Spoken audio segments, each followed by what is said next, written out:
नमस्कार, मैं हूँ पार्थ और आज मैं आपको लेकर के आया हूँ कुंभकोणम। जी हाँ, आप सही समझ रहे हैं, ये तमिलनाडु का एक छोटा सा शहर है, या फिर मैं ये कहूँ कि ये तंजौर का एक छोटा सा शहर है। तंजौर जिस डिस्ट्रिक्ट में कुंभकोणम पड़ता है उसे वो तंजौर डिस्ट्रिक्ट। मेरे पीछे जो मंदिर आपको दिख रही है ये वर्ल्ड हेरिटेज सेंटर है, यानी विश्व विरासत धरोहर, और ये कुंभकोणम में स्थित है। इसका नाम है ऐरावतेश्वर मंदिर। जी हाँ, ऐरावतेश्वर, कंफ्यूज मत होइएगा, ये वही ऐरावत के नाम पर पड़ा है, यानी भगवान इंद्र की हाथी ऐरावत के नाम पर इस मंदिर का नाम ऐरावतेश्वर पड़ा है। अब कहानी कुछ यूं है कि ऐरावत का रंग चला गया था और ऐरावत अपना रंग पाने के लिए भगवान शंकर की यहाँ तपस्या करते हैं। भगवान शंकर प्रसन्न होकर ऐरावत को पुनः उन्हें रंग देते हैं। तो आइए ऐरावतेश्वर को थोड़ा विस्तार से जानते हैं।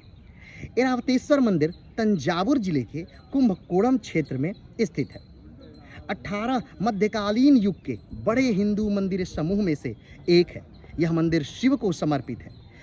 यह हिंदू धर्म की वैष्णववाद और शैववाद परंपराओं के साथ साथ शैव धर्म के भक्ति आंदोलन के संतों नयनार से जुड़ी है।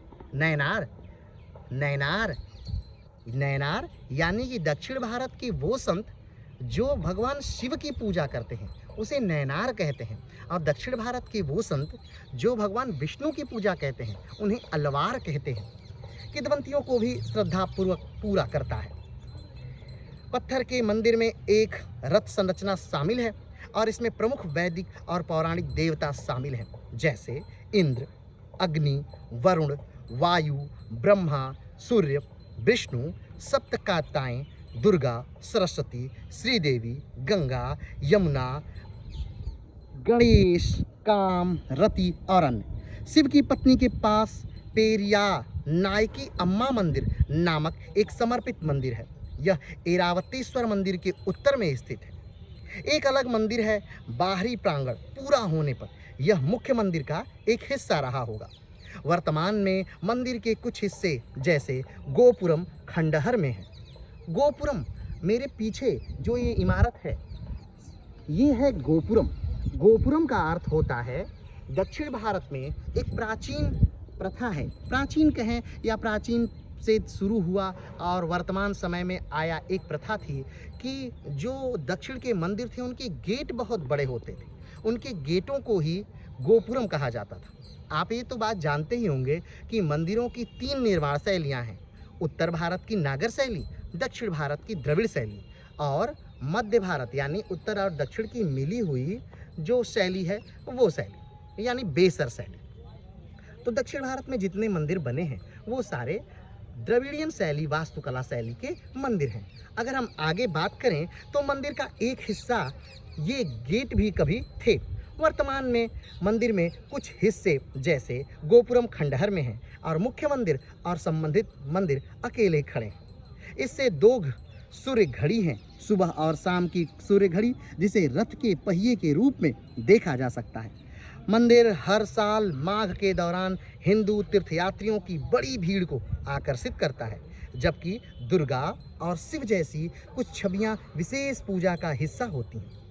अगर हम बात करें कि ये ऐरावतेश्वर मंदिर कहाँ है, तो ऐरावतेश्वर मंदिर कुंभकोणम शहर में स्थित है, जो चेन्नई से 310 किलोमीटर दक्षिण पश्चिम और चिदम्बरम से 90 किलोमीटर दूर है। अगर हम बात करें कि तमिलनाडु में चेन्नई कहाँ है, तो तमिलनाडु की राजधानी है चेन्नई, जो कि तमिलनाडु के एकदम उत्तरी भाग यानी एकदम ऊपर स्थित है, ठीक।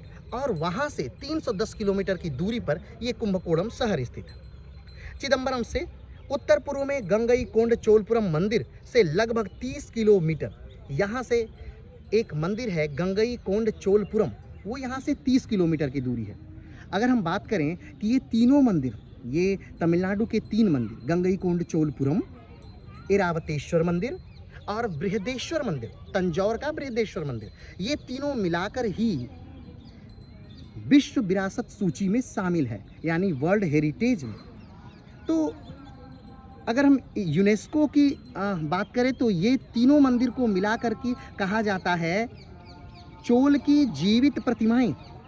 नियमित सेवाओं वाला निकटतम हवाई अड्डा तिरुचिरापल्ली है। ठीक, अगर हम नाम पद्धति की बात करें तो ऐरावतेश्वर शिव मंदिर में एक जलकुंड है जिसमें जुड़ा हुआ चैनल है जो कावेरी नदी से पानी लाता है।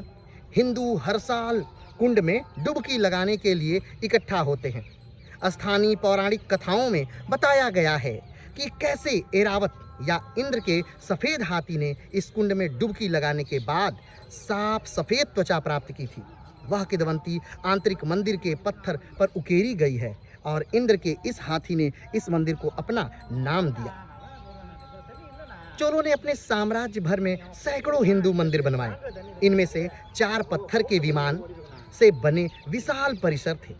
ऐरावतेश्वर मंदिर इन 4 मंदिरों में से एक है और इसका निर्माण राजराज द्वितीय ने करवाया था। इसे करक कोइल के रूप में वर्गीकृत किया गया है क्योंकि इसे रथों के बाद डिजाइन किया गया था। वाहन जो पत्थरों के दौरान जुलूसों में इस्तेमाल किए जाते थे।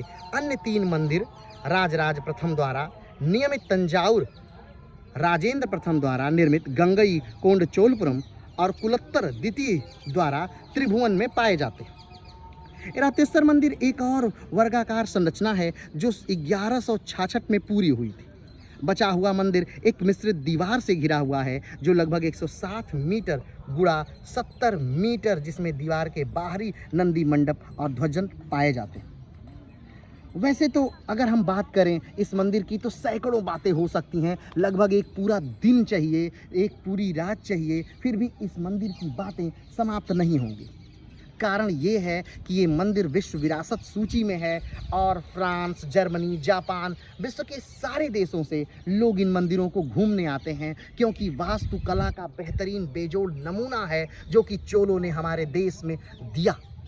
अगर हम बात करें भारत में चोल साम्राज्य की, तो चोल साम्राज्य वही साम्राज्य है जिसने अपने जल सैनिकों द्वारा यानी अपनी नौसेना द्वारा पूरे विश्व को में तहलका मचा दिया। खासतौर पे दक्षिण पूर्व एशियाई देशों में जब दक्षिण भारत को जीत करके राजेंद्र प्रथम उत्तर की तरफ बढ़े तो उन्होंने पाल वंश को भी हरा दिया और उस जीते हुए धन से उन्होंने यहीं पर एक नए शहर की स्थापना की जो यहाँ से मात्र 30 किलोमीटर की दूरी पर है, जिसका नाम है गंगई कोंड चोलपुरम।